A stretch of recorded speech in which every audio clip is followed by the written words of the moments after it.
Assalamualaikum warahmatullahi wabarakatuh. Salam bertemu kembali di channel Kisah-Kisah Nyata. Nah, semoga untuk teman-teman semua untuk kabarnya baik-baik saja. Saat ini kita ngobrol-ngobrol santai saja.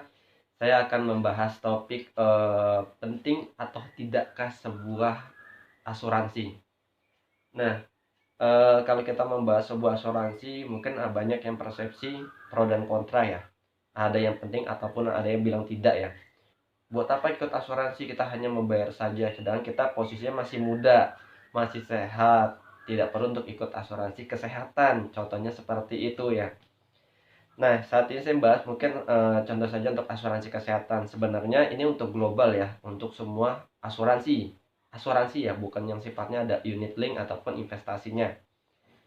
Nah, kalau konsep asuransi sendiri adalah sebagai contoh mengcover atau mengganti sebuah kerugian yang sudah terjadi ya. Jadi kalau menurut saya asuransi itu sangat penting, penting sekali. Jangan berpendapat, oh saya masih muda, usia masih produktif, masih sehat, masih segar, masih bugar, saya kayaknya nggak perlu untuk ikut asuransi kesehatan deh. Tapi kalau kita melihat kita melihat data yang ada di Indonesia ya.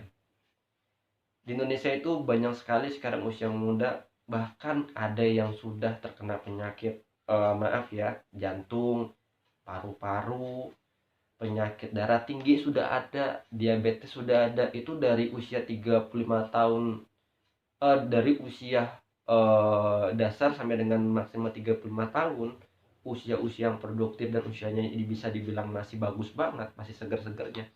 Itu banyak kok penyakit-penyakit yang tadi saya sebutkan. Nah, untuk penyakit tersebut pun kalau untuk di biaya rumah sakit itu nggak murah, mahal. Baik itu obat-obatannya, perawatannya, ataupun hal-hal lainnya. Nah, sebagai contoh saja, kalau kita eh, tidak punya asuransi kesehatan, kita mengalami sakit, ya, contoh saja kita nggak usah jauh-jauh, sakit diare dah. Sakit diare itu kan umum ya, mau dari anak bayi sampai dengan usia tua, itu diare itu ada. Diare itu mungkin dari pola makan, pola hidup kita sehari-hari seperti apa ya. Nah, kalau kita punya sakit diare yang memang diare terus sehari bisa sampai dengan 5 kali 6 kali, ujung-ujung kan dehidrasi ya. Itu posisi tubuh juga kondisinya menurun. Nah, kita diharuskan kita dirawat di rumah sakit. Kalian tahu nggak untuk biaya rumah sakit kalau tidak ada yang mengcover?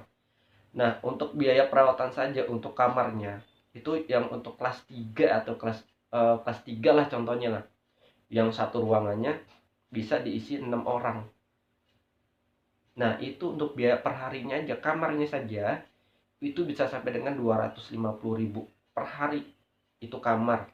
Belum lagi obat-obatannya, belum lagi macam-macam untuk tindakan lainnya, dokternya, ya. Belum lagi kalau kita keluarga yang menunggu, ongkos bolak-balik makan di sono, pasti otomatis kan banyak mengeluarkan uang yang cukup lumayan ya. Kalau kita tidak bisa ikut asuransi, kita dirawat 3 hari sampai dengan 4 hari saja, itu kemungkinan 1,5 sampai dengan 2 juta rupiah itu paling kecil tuh pasti keluar. Itu ya kalau dirawat, itu rumah sakit yang biasa. Jadi jangan pernah anggap remeh sebuah untuk ikut ibaratnya program asuransi. Kan sayangnya kita harus membayar 2 juta rupiah, itu hanya penyakit yang seperti diare saja. Belum lagi maaf-maaf penyakit jantung, penyakit-penyakit keras sepertinya mungkin paru-paru ataupun darah tinggi ataupun penyakit-penyakit lainnya. Kalau kita tidak ikut asuransi, wah, maka otomatis kalau kita punya uang, kalau tidak ya. Nah, makanya saran dari saya, mulai dari sekarang usia muda, anak-anak yang punya orang tua, anak-anak, orang tua, apalagi orang tua ya, ikutlah asuransi kesehatan.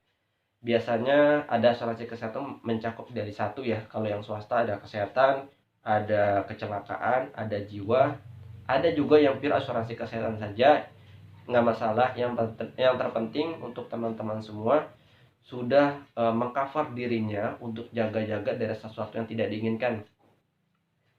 Kalau untuk ikut asuransi kesehatan biasanya untuk yang murni ya, biasanya preminya itu yang paling rendah itu biasanya ada sampai dengan 100.000, sampai dengan ya nilai yang sesuai dengan kita inginkan. Itu disesuaikan dengan sesuai limit limit ataupun pengcoveran diri kita di rumah sakit.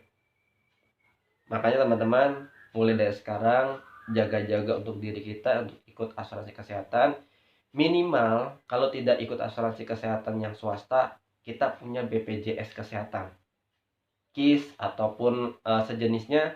Itu sudah setidaknya kita sudah jaga-jaga untuk diri kita dari sesuatu yang tidak diinginkan. Jadi di saat kita mengalami maaf ya sakit ataupun dirawat di rumah sakit, jadi keluarga ataupun kita tidak menghabiskan uang yang begitu banyak. Jadi cukup hanya saja mungkin ada kalau BPJS kesehatan obat-obatnya tidak di cover ya. Nah setidaknya itu sudah cukup lumayan perawatan ataupun obat-obat yang generik, pemeriksaan dokter itu sudah di cover oleh BPJS kesehatan ataupun asuransi yang lainnya. Ya dah teman-teman, itulah untuk edukasi saya tentang membahas pentingkah atau tidak asuransi kesehatan. Menurut saya penting. Semoga teman-teman untuk apa yang saya informasikan ini bisa bermanfaat untuk teman-teman semua. Terima kasih teman-teman sudah menonton untuk video channel di kisah-kisah nyata. Sampai bertemu kembali. Assalamualaikum warahmatullahi wabarakatuh.